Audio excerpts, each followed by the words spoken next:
Hello everyone, welcome back to my another blog. আজকে বাণিজ্য মেলার আরেকটা ব্লগ নিয়ে আপনাদের কাছে হাজির হলাম। তো আমরা স্টল ঘুরতে ঘুরতে অনেক বেশি টায়ার্ড হয়ে গেছিলাম। তো খিদেও পেয়েছিল যেহেতু সন্ধ্যা হয়ে এসেছিল। তো চলে গেলাম একটা স্টলে যেখানে ভ্যারাইটিস কোম্পানিগুলো তাদের স্টল খুলে রেখেছিল। ওখান থেকে একটা মোমো আর নুডলসের স্টলে চলে গেলাম। আমার মেয়ের খিদে পেয়েছিল, তার তো অ্যাজ ইউজুয়াল চিকেন ফ্রাই হলে আর কিছুই লাগে না। তো তার জন্য একটা চিকেন ফ্রাই নিয়ে নিলাম, আমাদের জন্য একটা মোমো নিয়ে নিলাম।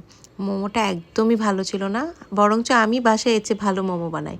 আর তার সাথে যে চাটনিটা দিয়েছিল একদমই বাজে ছিল। তো যাই হোক, পাশের একটা স্টলে দেখলাম যে অনেক টাইপের সালাদ, নুডলস, তারপর মাশরুম, চিকেন, ওই সমস্ত অনেক কিছু দেওয়া ছিল, ভ্যারাইটিস আইটেম। তো সেগুলো নিয়ে নিলাম, ওগুলা তো খেতে অনেক বেশি ভালো ছিল। আর এদিকে এই যে আমার হাজব্যান্ড আমাকে খাইয়ে দিচ্ছিল। মাশরুম আমার খুব পছন্দ, তো আমিও তাকে খাইয়ে দিলাম।